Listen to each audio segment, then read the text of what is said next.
Ji-woon Hak thrived under the attention of others, energized by every eye that watched him and every tongue that spoke his name. Amidst the prestige, he had only one desire: more. Even as a child, he found ways to draw crowds. Working in his family's restaurant, he attracted business with spectacles he performed using throwing knives. Gullible tourists believed this was a traditional South Korean experience, gladly partaking with their money to witness it. Ji-woon's father spent the restaurant's earnings on dancing and vocal lessons for his son, pushing him to attain the fame he never could. Ji-woon did not disappoint. After years showcasing his abilities to nobodies at talent shows, he hit the track to stardom. Yoon-jin Lee, a producer of Mighty One Entertainment, recruited Ji-woon into her training program. He transferred to a dormitory in Seoul, where for 14 hours a day, he was crafted into a star, taught how to move and sing, how to carry himself with the right balance of confidence and modesty. Draining as the process was, it worked. Yoon-jin selected Ji-woon to join the band No Spin, bringing a raw energy to their tracks. Fame was almost immediate. Ji-woon lived in a daze of interviews and audition, and though the frenzied schedule exhausted his bandmates, he was invigorated. Each day was affirmation that he was greater than the mediocrity society spewed out. But over time, the champagne grew stale. When he looked at his fans, he saw their joy and envy split 5 ways. Thinned out between each member, the validation that had surged through him left a desperate yearning for more. Ji-woon kept up impressions, mimicking a charm long buried under loathing. He recorded the latest No Spin album with his bandmates, never missing a beat. After a lengthy lunch break, he returned to the studio to discover fate had granted him a gift. The scent of burning wires was unmistakable. He rushed to the control room, finding the door blocked by fallen speakers. On the other side, his bandmates pounded on the door, their cries accompanied by the crackling of flames. Ji-woon called to them, dashing to the speakers, grabbing one end, stopping. He froze. Each breath was a conscious, deliberate process requiring all his attention. The nearby cries hardly audible until, slowly, he backed away, and then he heard it. They were screaming his name as they burnt, screaming for them to save them. Ji-woon, Ji-woon, Ji-woon Hak. It was the most beautiful thing he'd ever heard. When the fire crew arrived, his tears were genuine. Ji-woon was celebrated as a tragic figure, a hero who did all he could in a futile attempt to save his friends. Yoon-jin paraded him through interviews until it was time to rebrand. He was reborn as the Trickster, a solo artist who produced his own songs, sporting a soft heart beneath a wild exterior. But away from concert setups and television stages, something darker grew. He targeted those who lived alone, coming to them in the night. The first was a college student with a fire escape that led to her living room window. Ji-woon woke her with a baseball bat to the skull, binding her arms and legs, gagging her with a rag duct taped into her mouth. He tortured her for hours, dissecting her alive. Yet, there was something missing, a connection. He wanted to hear her pleading as he cut her belly open. But all he received was muffled cries through a rag. He learned and adjusted. Victims had to be abducted, driven to an abandoned building where he can let their voices carry unrestrained emotion. He made music from them, prodding in the right places to evoke different types of shrieks and howls. Stabbing the quadratus lumbrum elected a long, grotto wail, while slashing the carotid artery created a sound similar to a cat being strangled. There was honesty in their suffering.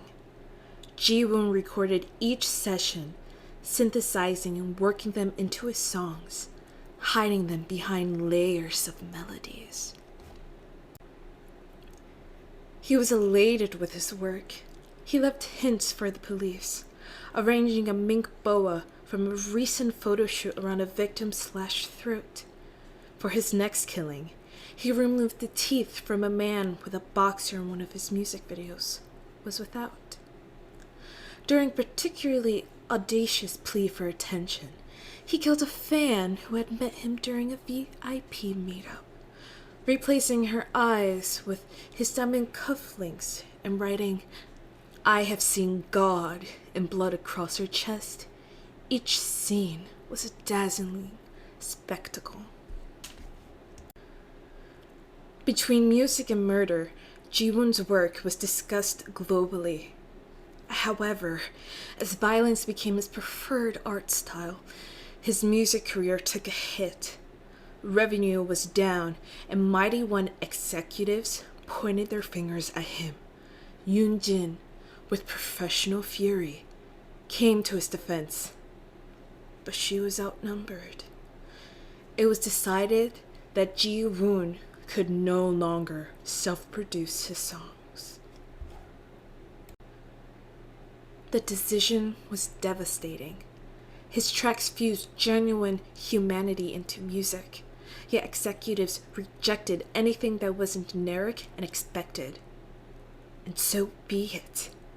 If they couldn't understand his art, he would incorporate them into it until they did. He had 3 months until he was to perform a private show for Mighty One's board members. 3 months to plan his magnum opus. He transferred obscene amounts of money to a veterinarian in exchange for canisters of nitrous oxide.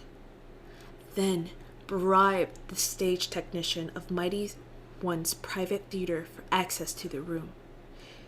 His celebrity granted him benefit of the doubt no regular person could conceive. When the show was ready, gas seeped into the room as executives and stagehands awaited Ji-woon, conveniently running behind schedule. When he arrived, half-conscious bodies were splayed in their seats and crawling across the floor. He worked quickly, binding everyone, pausing only when he came to Yoon-jin, the woman who had plucked him from a mud hole and set him on the path he deserved. She would be rewarded, granted special access to the coming display of wonder. Even under sedation, she fought, a raging storm within her, far stronger than the others. He propped her up as the lone audience member, prying her eyes open. The others, sniveling and sobbing, was brought on stage to perform their final act. With a contemptible sneer, he slapped makeup onto their faces and shone stage lights upon them. They became his instruments.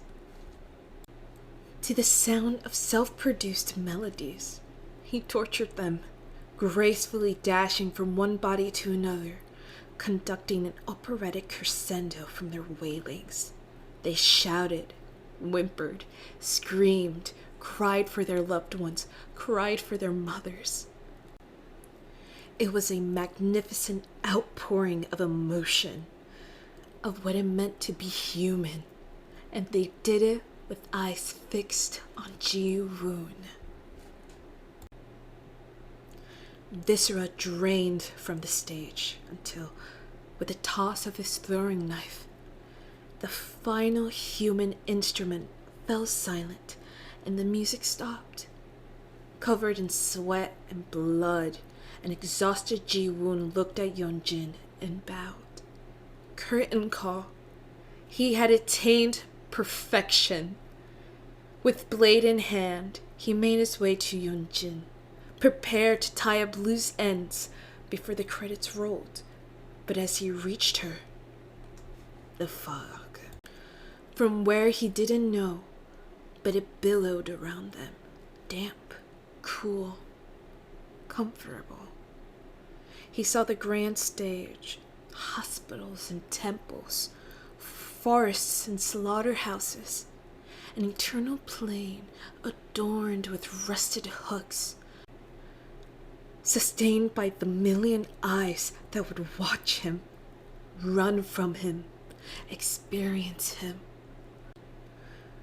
All he had to do was accept, become an implement of the fog, and, most importantly, make them scream. Encore!